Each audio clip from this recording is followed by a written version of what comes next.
আসসালামু আলাইকুম। শুভরাত্রি। সূরা ফাতির আয়াত 31। আল্লাহ তার বান্দাদের সম্পর্কে অবশ্যই সব খবর রাখেন এবং সব দেখেন। অতঃপর সেই কিতাবটির উত্তরাধিকারী করেছে আমি আমার বান্দাদের মধ্যে হতে যাদেরকে বেছে নিয়েছি। অতঃপর তাদের কর্তৃক নিজেদের প্রতি অত্যাচার করেছে আর কতই মধ্যপন্থী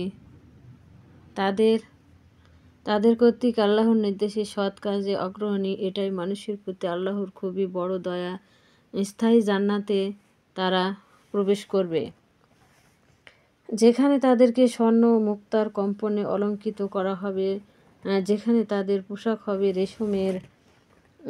আর তারা বলবে, যাবতীয় প্রশংসা আল্লাহর, যিনি আমাদেরকে দুঃখ কষ্ট দয়া করে দিয়েছেন। আমাদের প্রতিপালক অবশ্যই পরম ক্ষমাশীল, ভালো কাজের বড় মর্যাদা দানকারী, যিনি স্বর্গীয় অনুগ্রহে আমাদের স্থায়ী আবাস দান করেছেন। সেখানে আমাদেরকে স্পর্শ করে না, ক্লান্তিও আমাদেরকে স্পর্শ করে না। আর যারা কুফরি করে তাদের জন্য আছে জাহান্নামের আগুন। তাদের জন্য কোনো সময় নির্ধারিত করা হবে না যে তারা নির্ধারিত সময় আসলে মরে যাবে, আর তাদের থেকে শাস্তিও কমানো হবে না।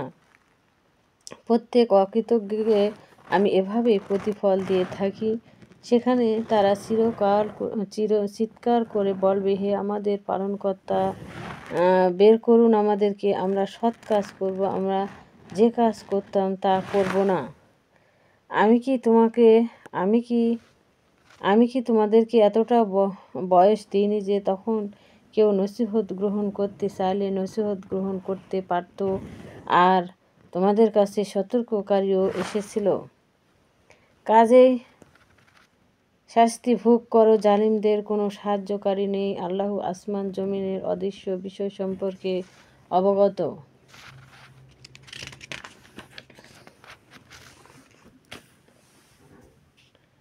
অন্তরে যা আছে সে সম্পর্কে তিনি বিশেষভাবে জ্ঞাত। তিনি তোমাদেরকে পৃথিবীতে নিজের প্রতিনিধি করেছেন। অতএব যে কুফরি করবে তার কুফরির জন্য সে নিজেই দায়ী হবে। কাফেরদের কুফর তাদের প্রতিপালককে ঘৃণায় বৃদ্ধি করে। কাফেরদের কুফর তাদের ক্ষতি বৃদ্ধি করে। বলো, তোমরা কি তোমাদের শরীকদেরকে দেখছো আল্লাহর পরিবর্তে তোমরা যাদেরকে ডেকে থাকো? তারা পৃথিবীতে কি সৃষ্টি করেছে তা আমাকে দেখাও, কিংবা আকাশমণ্ডলীতে তাদের কোনো শরিকানা আছে কি, কিংবা আমি কি তাদেরকে কোনো কিতাব দিয়েছি যা থেকে কোনো সুস্পষ্ট প্রমাণের উপর তারা আছে? বরং সীমা লঙ্ঘনকারী একে অপরকে প্রতারণামূলক ওয়াদা দিয়ে থাকে। আল্লাহই আসমান ও জমিনকে স্থির রাখে যাতে দুটো ঢলে না যায়। এই দুটো যদি ঢলে যায় তাহলে তিনি ছাড়া কেউ দুটোকে স্থির রাখবে। তিনি পরম সঞ্চয়, পরম ক্ষমাশীল। কিন্তু তাদের কাছে যখন সতর্ককারী আসলো তা বাড়িয়ে তুলল তাদের ঘৃণা, জমিনে উদ্ভক্ত আচরণ আর কুচক্রান্ত তাকে ঘিরে ধরবে যে তা করবে। তাহলে তারা কি তাদের পূর্ববর্তীদের উপর আল্লাহর পক্ষ হতে যে বিধান প্রয়োগ করা হয়েছে তারই অপেক্ষা করছে? তুমি আল্লাহর বিধানে কখনো কোনো পরিবর্তন পাবে না। তুমি আল্লাহর বিধানে কখনো কোনো ব্যতিক্রম পাবে না। তারা কি পৃথিবীতে ভ্রমণ করে না? তাহলে দেখছো তাদের পূর্ববর্তীদের পরিণাম কি হয়েছিল। তারা তো শক্তিতে ছিল এদের চেয়েও শক্তিশালী। আসমান ও জমিনের কোনো কিছু আল্লাহকে অপরাগ করতে পারে না। তিনি সর্বজ্ঞাতা, সকল শক্তির অধিকারী।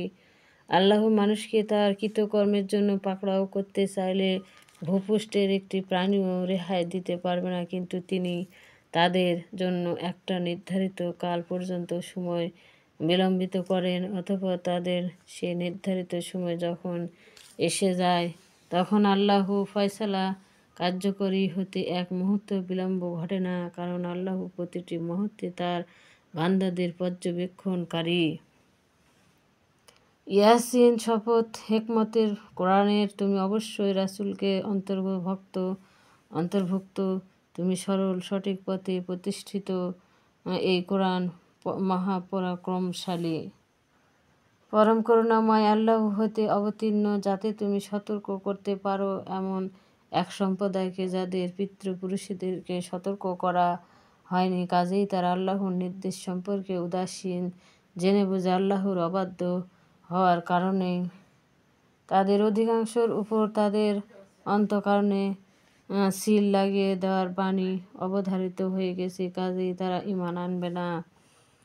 আমি তাদেরকে গলদেশে তাদের জিদ ও অহমিকার বেড়ি পরিয়ে দিয়েছি, আর তা ততক্ষণ পর্যন্ত গিয়ে ঠেকেছে, কাজেই তারা মাথা খাড়া করে রেখেছে। তাদের সামনে আমি একটা বাধার প্রাচীর দাঁড় করিয়ে দিয়েছি, আর পিছনে একটা প্রাচীর অফুরন্ত তাদেরকে ঢেকে দিয়েছি।